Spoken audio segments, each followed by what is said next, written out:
இந்த மாபெரும் கண்டன ஆர்ப்பாட்டத்திற்கு வருகை புரிந்து இங்கே காலையிலிருந்து தளபதியின் ஒரே கட்டளைக்காக இங்க தமிழகம் முழுவதும் இந்த கண்டன ஆர்ப்பாட்டம் நடந்து கொண்டிருக்கிறது.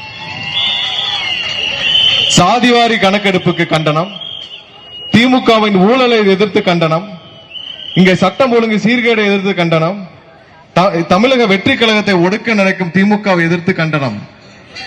இந்த சாதிவாரி கணக்கெடுப்பு எதுக்கு நடத்தணும்? நிறைய பேர் தெரிஞ்சுக்க வேண்டிய விஷயம். அது தமிழக வெற்றி கழகம் மட்டும்தான் இதை உறுதியாக, நம்மளுடைய தலைவர் மட்டும்தான் உறுதியாக இந்த சாதிவாரி கணக்கெடுப்பு நடத்தணும்னு சொல்லி கோரிக்கை விடுத்து இதற்கான கண்டன ஆர்ப்பாட்டம் நடத்திய ஒரே கட்சி தமிழக வெற்றி கழகம் தான். ஏன்னா இது ரொம்ப முக்கியமான ஒரு விஷயம். இப்ப இருக்கிறவங்க நமக்கு இருக்கிற ஒதுக்கீடுகள் பிற்படுத்தப்பட்ட மக்கள், மிகவும் பிற்படுத்தப்பட்ட மக்கள், அதுக்கப்புறம் பட்டியலின மக்கள், இப்படி எல்லாம் பிற்படுத்தப்பட்ட, மிகவும் பிற்படுத்தப்பட்ட மற்றும் பட்டியலின மக்கள் அனைவருக்குமான இப்ப இருக்கிற ஒதுக்கீடுகள் அனைத்தும் 1931 எடுத்த சாதிவாரி கணக்கெடுப்புல பண்ணது. கிட்டத்தட்ட 94 வருஷத்துக்கு முன்னாடி எடுக்கப்பட்ட ஒரு சாதிவாரி கணக்கெடுப்புல இப்படி ஒரு ஒதுக்கீடுகள் பண்ணிருக்கு. இப்ப திரும்பவும் எடுக்கணும்னு சொல்லி உச்ச நீதிமன்றம் உத்தரவிட்டு 1 வருஷம் ஆச்சு. மற்ற மாநிலங்கள், அதாவது பீகார்ல எடுத்து முடிச்சிட்டாங்க, கர்நாடகால எடுத்து முடிச்சுட்டாங்க, மற்ற மாநிலங்கள் எல்லாம் தனித்தனியாக எடுத்து முடிச்சுட்டு இருக்காங்க. ஆனால் தமிழக அரசு மட்டும் தமிழக மக்களை வஞ்சிச்சு கொண்டிருக்கு. இதை பேஸ் பண்ணி தான் நம்ம அடுத்து எந்த முடிவையும் எடுக்க வேண்டியிருக்கும். நாளைக்கு ஒரு ஒதுக்கீடுகளா, இல்ல நாளைக்கு ஒரு வேலை வாய்ப்புகளா, இந்த ஜாதிவாரி கணக்கெடுப்பு எடுத்து அதுக்கு தக்கன ஒதுக்கீடுகளை கொடுத்துதான் நம்ம எல்லா விஷயத்தையும் முடிவெடுக்கல எடுக்க வேண்டியிருக்கும். ஏன் மற்ற மாநிலங்கள் எடுத்துட்டாரு, நீங்க ஏன் எடுக்கலன்னு கேட்டா இதுவரைக்கும் முதல்வர்கிட்ட இருந்து எந்த ஒரு விளக்கமும் இல்ல, எதுவும் இல்லை. இது அவங்களுடைய கோரிக்கையிலே இருக்கு, ஜாதிவாரி கணக்கெடுப்பு நடத்தணும். ஆனால் அவர்கள் கையில் அதிகாரம் இருந்தும் அதை செய்யவில்லை. கண்டிப்பாக இதுக்கு தமிழக வெற்றி கழகம் சார்பாக கடுமையான கண்டனத்தை தெரிவித்துக் கொள்கிறோம். ஏன்னா எவ்வளவு ஒதுக்கீடு கொடுக்கணும்னு எதை வச்சு முடிவு பண்ணுவீங்க? குத்து மதிப்பு 1931 கொடுத்த ஒதுக்கீடு, அப்ப வச்சு எடுத்த கணக்கெடுப்பு வச்சா ஒதுக்கீடு கொடுப்பீங்க. இப்ப அதுக்கான வேரியேஷன், ரொம்ப பெரிய வேரியேஷன் இருக்கு. பொது பிரிவில் எவ்வளவு பேர் இருக்காங்கன்ற வேரியேஷன் இப்ப தெரிஞ்சாதானே நீங்க பொது பிரிவுக்கு கொடுக்க முடியும். பிசி பிற்படுத்தப்பட்ட மக்களுக்கு எவ்வளவு தெரிஞ்சாதான் அதை கொடுக்க முடியும். மிகவும் பிற்படுத்தப்பட்ட மக்களுடைய எண்ணிக்கை அதிகமாயிருக்குன்னு பல கணக்கெடுப்புகள் சொல்லுது. அதை தெரிந்தாதானே செய்ய முடியும். இது எல்லாம் செய்யாமல் வேடிக்கை பார்த்துக் கொண்டிருக்கிற தமிழக அரசுக்கு கடுமையான கண்டனத்தை தெரிவித்துக் கொள்கிறோம். அடுத்ததாக ஊழல். இந்த 5 வருஷம் இவங்க முடிச்சுட்டாங்க. 5 வருஷத்தை முடிச்சுட்டாங்கன்னா தமிழகத்தையும் சேர்த்து முடிச்சுட்டாங்க. என்னென்ன ஊழல் செஞ்சாங்கன்னு ஒரே ஒண்ணு நம்ம கிட்ட இருக்கிற டாக்குமெண்ட் ஒண்ணு இருக்கு. அதாவது இடி இங்க இருக்கிற ஒரு அமைச்சர், திருச்சி அமைச்சர், நேற்று நடத்துறாங்களே அந்த மாநாடு 2 நாளைக்கு முன்னாடி, அந்த மாநாடை நடத்திய புகழ்பெற்ற நேருடைய டாக்குமெண்ட் இடி அமைச்சிருக்காங்க. அது நிறைய பேர் பப்ளிஷ் ஆச்சு, எல்லாம் பார்த்திருப்பீங்க. இது ஒண்ணு மட்டும் உதாரணமாக சொன்னால் உங்களுக்கு புரியும் இந்த அரசு எவ்வளவு கொள்ளையடிச்சிருக்குன்னு சொல்லிட்டு. அவங்க நேரு கிட்ட இருக்கிற ஒரே ஒரு பிஏ, அந்த பிஏ உடைய போன்ல இருந்து 8 மாசத்துல எடுத்த ஊழல் மட்டும் 3000 கோடி. சாதாரணமா ஒரே ஒரு அமைச்சர், அந்த அமைச்சர் இருக்கிற ஒரு பிஏ, நீங்க கேட்டு பாருங்க நேருவுக்கு எத்தனை பிஏ இருக்காங்கன்னு. பிஏன்னா கலெக்ஷன் பாயிண்ட், அது பேரு, வெறும் பிஏ கிடையாது. அங்கங்க இப்ப பினாயில் வாங்குறதுக்கு ஒரு ஆளா, ப்ளீச்சிங் பண்றதுக்கு ஒரு ஆளா, அதெல்லாம் வாங்குற கலெக்ஷன் பாயிண்ட் நேருடைய கலெக்ஷன் 21 கலெக்ஷன் பாயிண்ட் இருக்கு. சின்ன ரமேஷ், பெரிய ரமேஷ், அப்புறம் அங்கிட்ட ஒரு கவி, இப்படி ஒரு 21 கலெக்ஷன் பாயிண்ட்ல ஒரே ஒரு கலெக்ஷன் பாயிண்ட் மட்டும் பிடிச்சதுல 8 மாசத்துல வாங்கின கலெக்ஷன் 3000 கோடி. அப்ப நீங்க மீதி இருக்கிற 21 கலெக்ஷன் பாயிண்டையும் பிடிச்சீங்கன்னா நமக்கு இப்ப 1000 ரூபாய் கொடுக்கறாங்க மகளிருக்கு, அதோடைய மாச பட்ஜெட் 3000 கோடி தான். இப்ப ஒரு கலெக்ஷன் பாயிண்டே 3000 கோடி பிடிச்சிருக்குன்னா அண்ணன் நேரு ஒருத்தரே போதும் இந்த மகளிருக்கான உரிமை தொகை மொத்தத்தையும் கொடுக்கிற அளவுக்கு அவருடைய மொத்த பட்ஜெட் இருக்குன்னு. அவர் ஒருத்தரே போதும். அப்ப மீதி இருக்கிற 32 33 அமைச்சர்கள் எடுத்துக்கங்க, எத்தனை 1000 கோடி இங்க இருந்து கொள்ளையடிச்சிருக்காங்கன்னு சொல்லிட்டு. போன வாரம் நம்மளுடைய தளபதி அவர்களால் 11 அறிவிப்புகள் வெளியிடப்பட்டுச்சு. மகளிர் உரிமை தொகை 2500 ரூபாய், ஒவ்வொன்றும் இலவச பேருந்து, அதாவது பேருந்து பயணம், விலையில்லா பேருந்து கட்டணம், தமிழகம் முழுவதும் பெண்கள் எங்க ஏறினாலும் எந்த இடத்துக்கு போனாலும் அங்க பெண்களுக்கு பேருந்து கட்டணம் கிடையாது. இது 6 சிலிண்டர், வருஷத்துக்கு 6 சிலிண்டர் மகளிருக்காக கொடுக்கப்படும். இதெல்லாம் எங்கும் இல்ல, இதெல்லாம் உங்க பணம் தான். ஏன்னா 21 கலெக்ஷன் பாயிண்ட் வச்சு அண்ணன் நேரு அவர்களே பல 1000 கோடி எடுக்கிறப்ப அதெல்லாம் நிப்பாட்டினாலே உங்களுக்கு கொடுத்துடலாம்ல. நீங்க எல்லாம் கஷ்டப்பட்டு 5 ரூபா 10 ரூபான்னு வாங்குற வரி பணத்துல யாரோ ஒரு அமைச்சரும் அங்க ஒரு அமைச்சரும் இருக்கிற 32 அமைச்சரும் கொள்ளையடிச்சிட்டு போறத நிப்பாட்டினாலே நீங்க தமிழகம் முழுவதும் உங்களுக்கு பேருந்து மட்டுமல்ல அனைத்தையும் உங்களுடைய வரி பணத்தில் உங்களுக்கு நியாயமாக கிடைக்கப்பெற செய்யப்பட்டது. அதனாலதான் தளபதி அவர்கள் பேசுறப்பே சொல்லிட்டாரு, இதெல்லாம் எப்படி கொடுப்பீங்கன்னு கேட்பீங்க. எனக்கு தெரியும் 30% நீங்க வாங்குறீங்கல்ல, மக்களுக்கு தெரியாம ஒரு கட்டிங் வாங்குறீங்களே கமிஷன், அந்த கமிஷனை நிப்பாட்டினாலே போதும் மக்களுக்கு தேவையானவற்றை மக்களுக்கு கொடுக்க முடியும். இதெல்லாம் உங்கது, நீங்க கட்டின வரி. அதை மேனேஜ் பண்றதுக்கு 5 வருஷத்துக்கு ஒரு தடவை ஓட்டு போட்டு ஒரு டீம் உட்கார வச்சா அது ஏதோ குறுநில மன்னர்கள் மாதிரி. நீங்க நம்ம எல்லாம் சேர்ந்து நம்ம கொடுக்கிற வரி பணத்தை வச்சு ஒரு அட்மினிஸ்ட்ரேஷனை ஒரு ஆபீஸ மேனேஜ் பண்றதுக்கு ஒரு மேனேஜர் மாதிரி முதல்வரை உட்கார வச்சா நீ உட்காந்து ஏதோ குறுநில மன்னர், உனக்கு கீழே இருக்க ஒவ்வொருத்தரும் ஒவ்வொரு குறுநில மன்னர், நீங்க எல்லாம் உட்காந்து ஊரை கொள்ளையடிச்சிட்டு இருப்பீங்க. எத்தனை வருஷம் இந்த மக்கள் பார்த்துட்டு இருப்பாங்க? இதுவரை சரியான தலைவர், ஒரு நம்பிக்கையான தலைவர் அமையவில்லை. தளபதி என்று வந்திருக்கிறார். ஒட்டு மொத்த தமிழகம் பின்னாடி நிக்குது. ஆமா, இவங்களை மாத்தி அவங்கள போட்டா என்ன ஆகும்? நீங்க ஆவல எதிர்ப்பு மதுரைக்கு வர்றோம் பொறுமையா. இவங்களை மாத்தி அவங்களுக்கு ஓட்டு போட்டா அவங்களும் கொள்ளையடிக்கிறாங்க, அவங்கள மாத்தி இவங்களுக்கு போட்டா இவங்களும் கொள்ளையடிக்கிறாங்க. என்ன செய்யறதுன்னு பேசாம பொறுத்துட்டு இருந்த மக்கள் 60 ஆண்டுகளுக்கு அப்புறம் ஒரு நம்பிக்கை கொடுக்கும் ஒரு தலைவர் வந்திருக்கிறார். மாற்றம் கண்டிப்பாக நிகழும். நம்ம மதுரைக்கு வருவோம். மதுரையில என்னடா மேயர், அது கார்பரேஷன்ல 300 கோடி கொள்ளையா? யாராவது எதிர்பார்த்தீங்களா? என்னடா கவுன்சிலரா நின்னாங்க, ஜெயிச்சாங்க, கவுன்சிலர் போய் மேயர் ஆனாங்க. மேயர் 300 கோடி எங்க இருந்து வந்துச்சு? வரி கட்டுற, நீங்க வரி கட்டினீங்கல்ல, அந்த வரியெல்லாம் கட்டாம அதுக்கு ஒரு பில்ல போட்டு வேற பில்ல போட்டு 300 கோடி வரி கட்டினதுல மட்டும் அடிச்சு விட்டது. இத புடிச்சது யாரு? உள்ள கட்டிங் சரியா போகாம இவங்களே போட்டு கொடுத்து புடிச்சது. மூர்த்தி போட்டு கொடுப்பாரு கோவ தளபதி பிடிஆர் போட்டு கொடுப்பாரு. இதான் நடக்குது, வேற ஒண்ணும் இல்ல. கட்டிங்க கரெக்டா பிரிச்சு கொடுத்த தளபதிக்கும் மூர்த்திக்கும் இல்ல பிடிஆருக்கும் கரெக்டா பிரிச்சு கொடுத்திருந்தாங்கன்னா இந்த பஞ்சாயத்தே வந்திருக்காது மேயருக்கு. அதை சரியா செய்யல, போட்டு கொடுத்து உள்ள வச்சிட்டாங்க. அப்ப இதுக்கு முன்னாடி இருந்த மேயர் உத்தமரா? அவரும் இப்படிதான். அதுக்கு முன்னாடி இருந்த மேயர் அவரும் இப்படிதான். ஆனா அடுத்து தளபதி ஆட்சி வந்த பிறகு ஒரு உங்கள ஒருத்தர் மேயரா வருவீங்க. சுத்தமான அரசாங்கம் இருக்கும். எல்லாத்தையும் டிஜிட்டலைஸ் பண்ணிட்டீங்க, சொத்து வரியும் டிஜிட்டலைஸ் பண்ணிட்டீங்க. அதையும் மீறி 300 கோடி கொள்ளையடிக்கிறீங்கன்னா உங்களுக்கு மேல கில்லாடி இந்தியாவில் யாரா இருப்பாங்களா? எல்லாத்தையும் டிஜிட்டலைஸ் பண்ணிட்டீங்கல்ல, அதையும் தாண்டி ஒரு மாநகராட்சியில இங்க உட்காந்து 300 கோடி கொள்ளையடிக்கிறீங்கன்னா அப்ப எவ்வளவு பெரிய கொள்ளைக்காரங்களா இருப்பாங்க?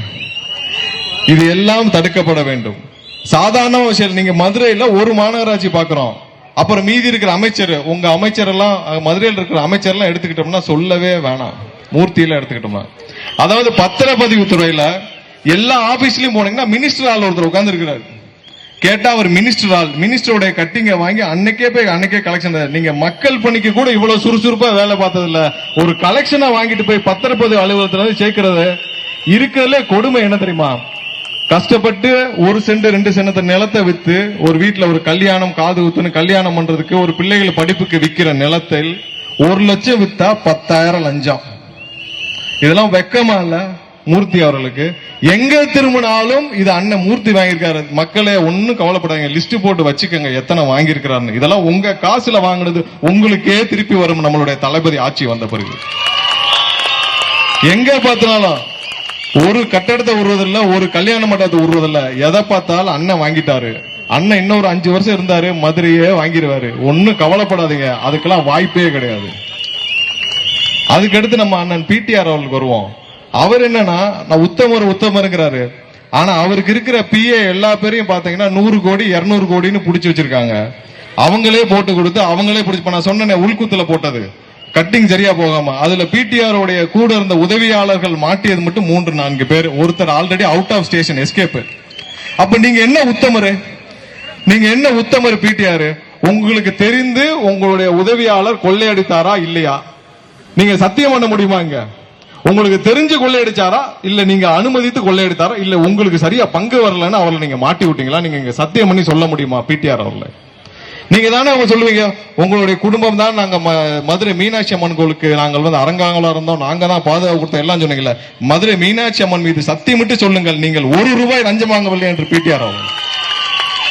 மதுரை மீனாட்சி அம்மனிடம் சத்தியம் பண்ணி சொல்லுங்கள் பிடிஆர் அவர்களே, நீங்கள் 1 ரூபாய் இந்த லஞ்சம் வாங்கவில்லை என்று. கடந்த 2 ஆண்டுகளை நீங்க என்னென்ன செஞ்சீங்களோ அதை உங்களுடைய உதவியாளர் மூஞ்சிலேயே தெரிஞ்சிருச்சு. நீங்க எவ்வளவு கொள்ளையடிச்சிருக்கீங்கன்னு சொல்லி அனைவரும் கைது செய்துவிட்டார். இதுவரைக்கும் ஒரு விளக்கம் சொல்லவில்லை இந்த பிடிஆர் அவர். இது இங்க இருக்கிற சாம்பிள் மட்டும்தான். தமிழகம் முழுவதும் இதே மாதிரி பல லட்சம் கோடி. போன வாரம் தளபதி சொல்லியிருப்பார், நம்ம 4,30,000 கோடி பட்ஜெட்னா அதுலயே 30% கமிஷன் அவுட். அது இல்லாமல் கனிம வளங்கள் தமிழகம் முழுவதும் இன்னைக்கு ட்ரக் இருக்கு, போதை மருந்து இருக்கா இல்லையா?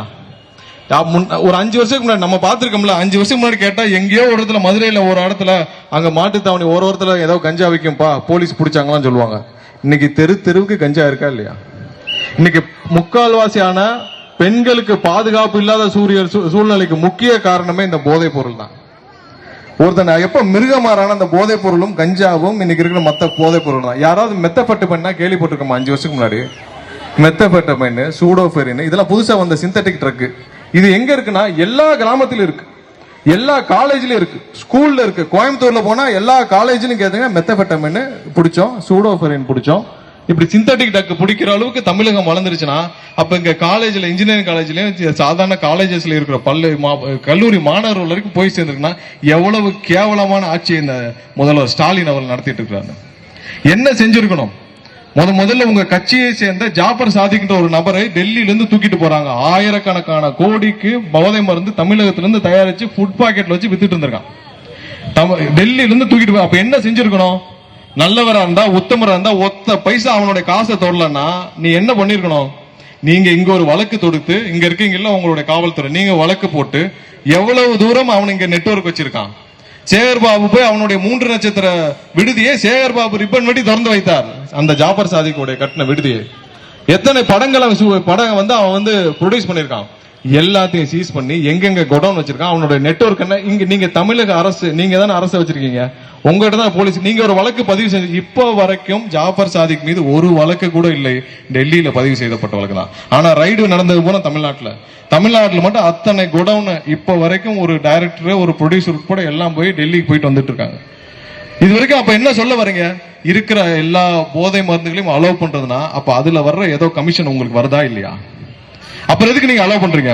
குட்காவை நீங்க தானே எடுத்துட்டு போய் சட்டசபைக்கு போனீங்க. குட்காவை எடுத்துட்டு போய் சட்டசபைக்கு போன அதே முதல்வர் இப்ப சொல்ல முடியுமா குட்கா அங்க தமிழகத்தில்? எதுக்கு நீங்க சட்டசபை போனீங்க? அப்ப அதிமுகவினர் குட்காவுக்கு பணம் வாங்கி கொண்டு அனுமதித்தாருன்னு சொல்றதுதான் சட்டசபை போனீங்க. இப்ப குட்கா எல்லா கடையிலும் இருக்கு. அப்ப இப்பவும் நீங்க காசு வாங்கிட்டு இதை அலோவ் பண்றீங்க நாங்க சொன்னால் அதுல என்ன தவறு இருக்குது? அப்ப போதை மருந்து மட்டும் பல லட்சம் கோடி விக்குதுன்னா அதுல உங்களுக்கு லாபம் இல்லாம, கமிஷன் இல்லாம நீங்க அலோவ் பண்றீங்க. 1 லட்சம் கோடி பட்ஜெட்ல அடிக்கிறீங்க, பல லட்சம் கோடி இந்த மாதிரி போதை பொருட்கள், பல லட்சம் கோடி கனிம வளங்கள். ஒரு மணல் ஒரு இதோட மக்களை ஒண்ணு மட்டும் உறுதியா இருந்துக்கங்க, தளபதி ஆட்சி வந்தவுடன் அனைத்து இல்லீகல் குவாரியும் நிப்பாட்டப்படும். மூர்த்தி நடத்துற குவாரி உட்பட அவர் தான் குவாரி, அவர் தான் மணல், அவர் தான் சவுடு, அவர் தான் கிராவல், அதெல்லாம் இருக்காது. அனைத்தும் மூடப்படும். தளபதி ஆட்சி வந்து அனைத்து இல்லீகல் குவாரி எங்க பார்த்தாலும் மலையை சுரண்டி வச்சிருக்காங்க. அனைத்து இல்லீகல் குவாரியும் தளபதி ஆட்சி வந்த பிறகு முதல் நாளே தளபதி இழுத்து போட்டு மூடிவிட்டு அதில் யார் யாரு தவறு செய்தாலும் அனைவரையும் தூக்கி உள்ளே வைப்பார். அதுல எந்த மாற்றம் கருத்து. இயற்கை வளங்களை, தமிழக இயற்கை வளங்களை கொள்ளையடித்த எவரையும் அனுமதிக்க மாட்டார் தளபதி அவர்கள். 100% சொல்றோம். யாரும் கஷ்டப்பட வேண்டாம். போறவெல்லாம் சொல்றாங்க சரன்னு வண்டி போகுது, இந்த வண்டி இந்த கனிம வளங்களை ஏத்திட்டு போற வண்டினாலதான் அவ்வளவு ஆக்சிடென்ட். அவ்வளவு கேரளாவுக்கு போற வண்டிகள் அவ்வளவு ஒரு நாளைக்கு ஆயிரக்கணக்கான வண்டிகள் போகுது. கவலையே பட வேண்டாம். இன்னும் 2 மாசம் தான். மே மாசம் முதல் வாரம் தளபதி அவர்கள் முதல்வராக பதவியேற்றவுடன் அனைத்து இல்லீகல் குவாரி, அனைத்து மணல் குவாரி, இல்லீகல் மணல் குவாரி அனைத்தும் மூடப்படும். 2 மாதங்கள் பொறுத்துக் கொள்ளுங்கள். இன்னும் 2 மாதம் தான். தமிழகம் முழுவதும் இந்த கண்டன ஆர்ப்பாட்டம் இதை எல்லாம் மக்களுக்கு உணர்த்தும்படியாகத்தான் தளபதி என்று அறிவித்தார். அனைத்து மக்களுக்கு கண்டிப்பாக போய் சேர்ந்திருக்கும். இன்னும் 2 மாசம் பல கஷ்டங்களை தாண்டி, பல தடைகளை தாண்டி, பல நெருக்கடிகளை தாண்டி இன்னும் 2 மாச பயணத்திற்கு தயாராகி கொண்டிருக்கிறோம் தமிழக வெற்றிக்கழக நண்பர்களே. ஒண்ணு இல்ல, மக்கள் 80% தயாராக இருக்கிறார்கள் மாற்றத்தை விரும்பி. கண்டிப்பா மாற்றம் வரும். யாரும் ஒண்ணும் செய்ய முடியாது. நம்ம தான், தளபதி தான். தளபதிக்கான வாட்சி வந்தவுடன்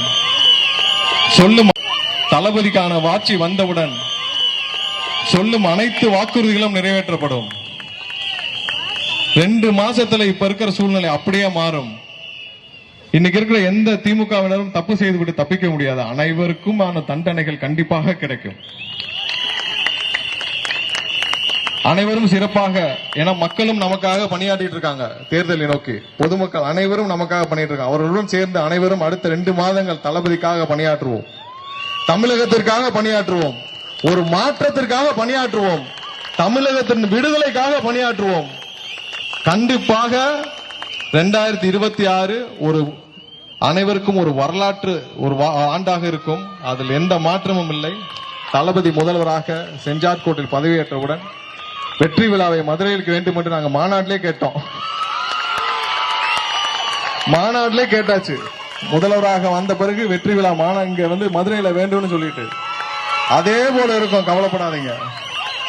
அதுவரை அயராது பணியாற்றுவோம், தளபதியை முதல்வராக்குவோம். இந்த ஆர்ப்பாட்டத்திற்கு இங்கே சிறப்பாக இந்த ஏற்பாடுகளை செய்த அண்ணன் தங்கப்பாண்டி அவர்களுக்கும், இங்கே வருகை தந்த மாவட்ட செயலர் சகோதரர் விஜயன்பன் கல்லாணி அவர்களுக்கும், தம்பி மருது அவர்களுக்கும், தம்பி விஷால் அவர்களுக்கும், உசிலம்பட்டி மாவட்ட செயலர் சகோதரர் SOP விஜய் அவர்களுக்கும் மற்றும் இங்கே வரை புரிந்த அனைவருக்கும் என்னுடைய நன்றியை தெரிவித்துக் கொண்டு விடைபெறுகிறேன். நன்றி, வணக்கம். நன்றி அண்ணா. அண்ணன் சீட்டியார் அவர்கள் வச்ச ஒவ்வொரு பாயிண்டும் இன்னைக்கு நைட்டு எப்படியும் அவங்க மூர்த்தி அவர்களை தூங்க விடாதுன்னு நினைக்கிறேன். நன்றி அண்ணா. மக்களின் குரலை அரசு கேட்க வேண்டிய நேரம் இது. அதற்காகவே நாம் இங்கு ஒருமித்த குரலில் கண்டன முழக்கம் எழுப்ப தயாராக இருக்கிறோம். ஆகையால் இங்கு திரண்டுள்ள அனைத்து கழக தோழர்களும் உற்சாகமாக ஒற்றுமையாக இணைந்து நமது கண்டன முழக்கங்களை முழங்க தயாராகுங்கள். இப்போது நமது கண்டன முழக்கங்களை மாவட்ட கழக செயலாளர் அண்ணன் திரு SR தங்கப்பாண்டி அவர்கள் துவங்கி வைப்பார்.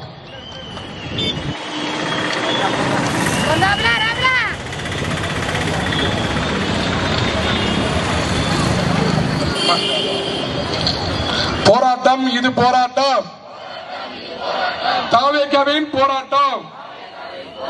அஞ்ச மாட்டோம், அஞ்ச மாட்டோம், அடக்குமுறைக்கு அஞ்ச மாட்டோம். நடத்திடுக, நடத்திடுக. ஜாதி வாரி கணக்கு ஆய்வை உடனே நடத்திடுக, தடுத்திடுக, தடுத்திடுக. போதைப் பொருள் நடமாட்டத்தை முற்றிலுமாக தடுத்திடுக. காணவில்லை, காணவில்லை, சட்டம் ஒழுங்கை காணவில்லை. சீர்படுத்து, சீர்படுத்து, சட்டம் ஒழுங்கை சீர்படுத்து. வாபஸ் பெறு, வாபஸ் பெறு. ஜனநாயக விரோத SOP-ஐ உடனே வாபஸ் பெறு. முடக்காதே, முடக்காதே. மக்கள் சந்திப்பை முடக்காதே. வெல்லட்டும், வெல்லட்டும். வெற்றி கழகம் வெல்லட்டும். ஒலிக்கட்டும், ஒலிக்கட்டும். விசில் சத்தம் ஒலிக்கட்டும். தொடைக்கட்டும், தொடைக்கட்டும். தமிழரின் கண்ணீரை தொடைக்கட்டும். போராட்டம், இது போராட்டம், தாவேகாவின் போராட்டம். அஞ்ச மாட்டோம், அஞ்ச மாட்டோம், அடக்குமுறைக்கு அஞ்ச மாட்டோம்.